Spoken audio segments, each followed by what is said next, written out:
It's here. We made it. The 2025 NFL season is just days away, and to kick it off, the Dallas Cowboys are on the road against the Philadelphia Eagles on Thursday Night Football at 7:20 p.m. Central Time, 8:20 Eastern. So, in today's video, a full Cowboys-Eagles breakdown. A lot of storylines going into this game, so let's not waste any time and get into it.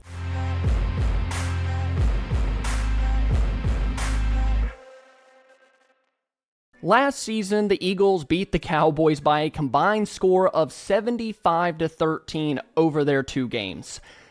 Not great, but I do need to mention that Dak Prescott did not play in either game. Oddly enough, the last time that Dak and Hurts, despite being in the same division, played in a game against each other was Sunday, November 5th of 2023. So when this game kicks off on Thursday night, it will have been 669 days since these two faced off against each other, which is just crazy when you think about it. Dak and the Cowboys are headed to Lincoln Financial Field to play the defending Super Bowl champions. And I mention that because historically, the Super Bowl champions are 15-5 in week one since 2004. For Philly, they have won 11 straight home games dating back to, I believe, the 2023 season. And the conversation with the national media right now is the Cowboys got destroyed by the Eagles last year. The Eagles won the Super Bowl. They're loaded. Dallas had a terrible offseason. The Micah trade, all of it, right? And to that, I ask, was last year concerning for the Cowboys? Sure. Were they bad? Even with Dak at the helm at times? Yes. They had games where they were just plain out bad offensively and defensively. But when I think about this year and this offseason, I can't help but feel like this is not the same team from 2024. It's not. We complain about the Cowboys not doing enough in free agency and stuff with the roster, which I still think that is true. But when you look at this team compared to last year, there are more positives than negatives in my opinion. Listing them off, Dak is back. George Pickens is your wide receiver 2 and not an aging Brandon Cooks. Jake Ferguson, injured in week 1, really wasn't himself, had a concussion. He is back and fully healthy. Not to mention a new head coach, a new offensive coordinator, a new defensive coordinator, a better defensive tackle group in my opinion with Winfrey and Clark and Osa coming back. You have a better linebacker group as a whole, especially when Overshown gets back later in the year. And just overall, the team is way healthier. Last year, they were decimated with injuries. Dak missed time. CD missed time. Overshown was obviously out with his injury. Deron Bland, Trayvon Diggs. It was just, they were pulling their 6th and 7th corner out there on the field, signing guys in 1 week, and then they were playing in the game. It was awful. It's not the same team. And do I say that because I think the Cowboys are just miles better than last year? They're a super team. They're going to be the Super Bowl champions? No. We just don't know what we don't know. This is a completely different squad. They could be better than last year. They could be worse. But just teams from year to year are not the same. So to take the Eagles beating up on Dallas in 2024 and then reflect that on what we're going to see in week 1, it just doesn't make sense to me. So that's why we're going to break down the Cowboys offense versus the Eagles defense and vice versa. And this is just one heck of an opener if you're the Cowboys and Brian Schottenheimer and Dak Prescott after not playing the back half of last year, because you're on the road, Super Bowl champs. You just traded your all-pro pass rusher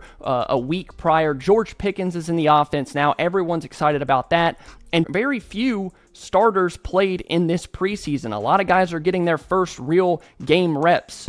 I'm super excited for the Cowboys season to kick off, and I'm also super excited to be partnering with Sleeper this NFL season. And right now on Sleeper, you can get a 100% deposit match up to $100 with code DoubleMove. This week, I'm taking the gimme with a Dak Prescott more than half a passing yard, and I'm going to pair that with a Saquon Barkley anytime touchdown. Maybe that one's a little bit scarier because Jalen Hurts is notorious for being a touchdown stealer, but that is my picks. I feel like Dak with Pickens and Lamb can probably get us that half a yard, and then we just wait to see if Hurts steals all of Saquon's touchdowns in this game. Then, once we get those correct, that turns $10 into $25. If you want to play, go check out Sleeper, use code DoubleMove, and get your 100% deposit match up to $100. Now, let's get back into it.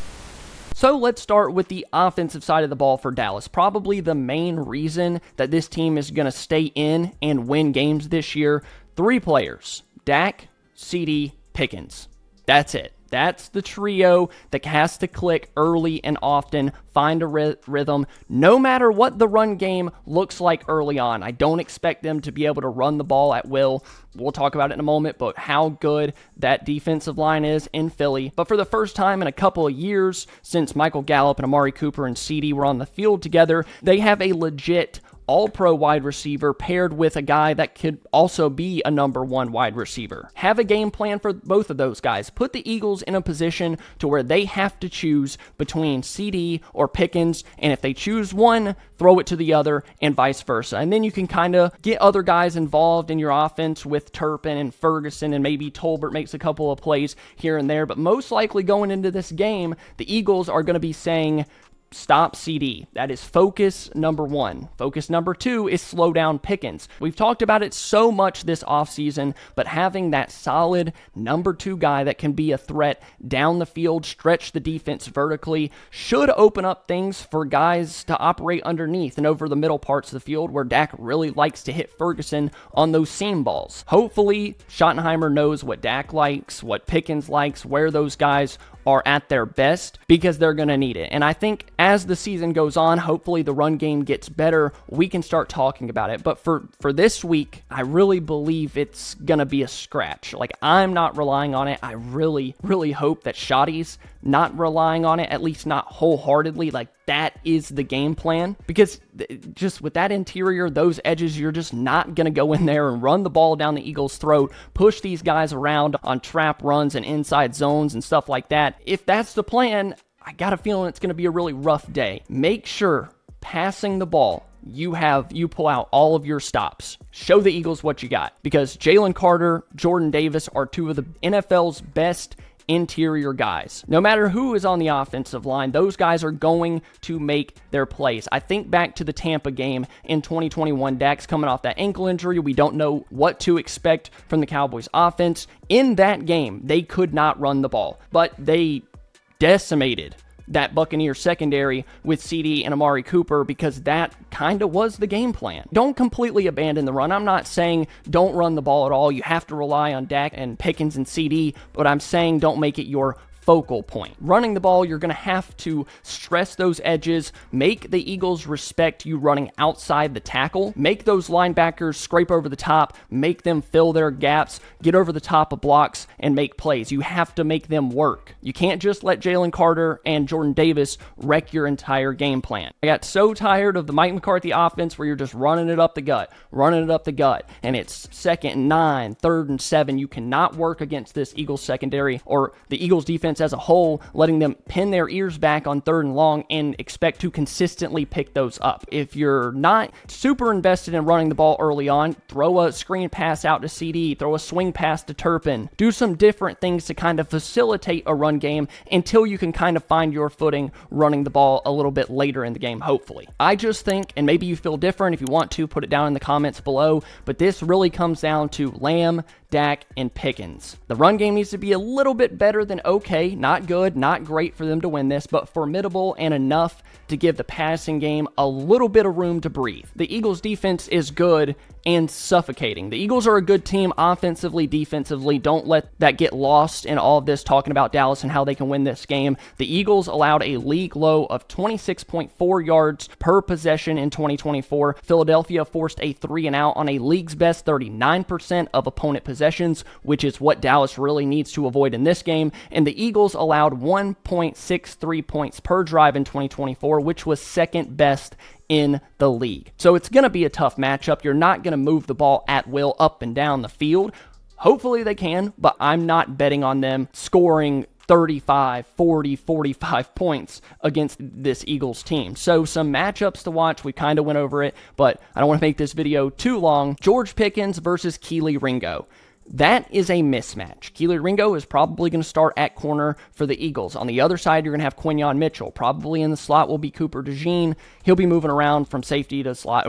They do whatever with him. But Kelee Ringo versus George Pickens, that is a mismatch. I'm telling the Eagles right now, you guys better get that man some help as soon as possible. If it's one-on-one, throw it up to Pickens and let's rock on offense. I like that matchup. They're going to be focused on CD. They might even be focused on Ferguson. George Pickens, his first game with the Cowboys, might be a big one. So number 2, the Cowboys' interior offensive line versus the Eagles' defensive interior. They cannot get beat up the middle, running the ball, or in pass protection. That's a heck of a matchup for Tyler Smith, Cooper Beebe, and Tyler Booker. Booker obviously is playing in his first NFL game. Beebe is in his second season at center. Hopefully that trio can move some bodies around. It's going to be a super interesting matchup. I think we're going to get a lot of answers about the Cowboys rookie, along with Cooper Beebe at center in year 2. And then number 3, it's not necessarily a matchup, but something to watch depending on who plays. You have Nate Thomas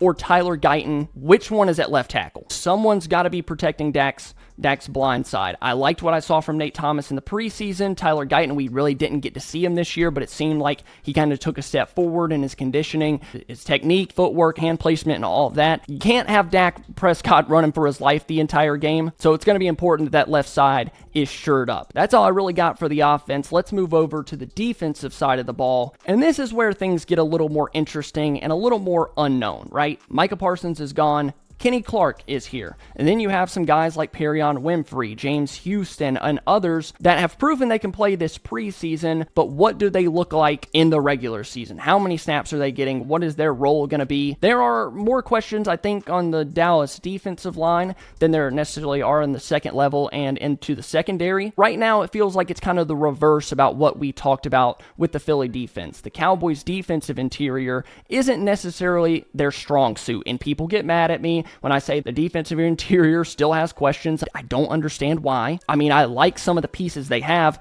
but we don't know about Perion Winfrey. He played good in the preseason. We don't know really what Kenny Clark is going to look like. I think he will be solid, but can you rely on him for 17 games to fix your run game? I don't know, and I think it's crazy to say that I do. I'm excited about what they got in Kenny Clark, but I still think there are questions on that interior. They definitely have a chance to be better this year, much better this year than they were last. I want to see it against the Eagles offense that can run the ball at will. They had the league-leading rusher, Saquon Barkley, ran for 2,000 yards last year. This is going to be, in week 1, their chance to prove that this is not the same Dallas defense that couldn't stop a nosebleed in 2024. I have no doubt in my mind that Philly is going to try and run the ball early and often. They're going to test the defensive line and those linebackers for Dallas. They want to know if they can respect the run defense. And if they can, maybe the Eagles start doing some things differently. But if you can't stop the run and you're allowing 4, 5, 6 yards on first down, it's going to be tough to stop because there's so many weapons at their disposal. I love what Dallas did with their linebackers this offseason, getting Jack Sanborn in here. Maris Leofau is going to take a step forward. You have Kenneth Murray as well. And along the defensive line, you have guys like Marshawn Nealon, Sam Williams, Dante Fowler. Those guys are better stopping the run. Number 1 is going to be slowing down Saquon, slowing down Jalen Hurts if he's trying to use his legs. And then when you can do that, you can go rushing the passer in third and long situations. And that brings up an interesting question for this game. Who steps up after the Micah trade? You have Dante Fowler, who had 10.5 sacks last year with Washington. Donovan Ezeraku, who led the country in sacks last year at Boston College. Marshawn Nealon, a stout run defender. Not sure he offers as much as a pass rusher. And then you have Sam Williams, who is just a ball of potential. Strong. He can do it both in the run game and the pass game, but who is it that steps up? Is it going to be 2 or 3 guys? Is it going to be one guy that just sticks out above the rest?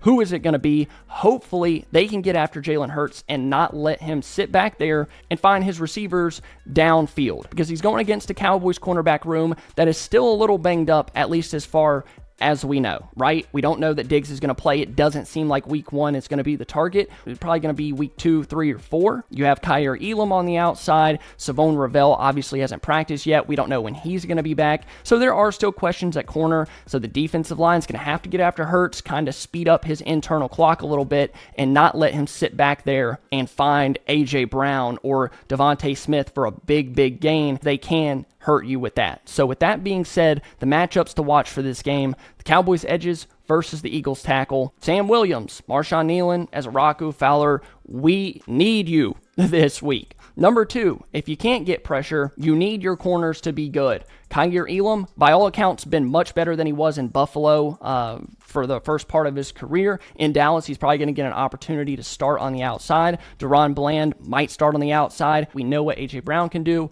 and we know what Devontae Smith can do. And then finally, I'm not going to explain this anymore. I got to put it in here. It's going to be the key to every single game until Week 18. Stop the run. So, in this final portion of the video, we get to my score prediction. Cowboys 26, Eagles 30. That's right. Prediction number 1 is a Cowboys loss. Now, if the Cowboys don't lose, you guys don't get this twisted, I am going to be so excited. We're going to get on here live. We're going to talk to Foots. We are going to be so hype. Some people tend to overreact when I say something, but me predicting a loss is just using my football brain, right? I'm not saying that this team is going to be terrible, the season's over, everything's crumbling. I'm just looking at the facts that they're playing the defending Super Bowl champs at their house. They had a league-leading rusher, a stout offensive line, the Cowboys question marks around the pass rush, around the run defense, a new head coach, a new OC, a new DC. I just have questions, and that leads me to choose a Cowboys loss. When you get deeper into the game, it's really crunch time. That's all. 26-30, I will honestly be happy with that if Dallas has a chance to win the game on the last drive, much like that 2021 game that I mentioned earlier with the Bucs. They didn't win that game, but I feel like a lot of us came out of it saying Cowboys are going to be fine. That's the feeling that I want, win or lose. I want to look at this 2025 team and say, okay, they got a chance. They're good. The offense is firing on all cylinders. It seems like Eberflus is containing more than we saw with Zimmer in 2024. That's all. Can the Cowboys win?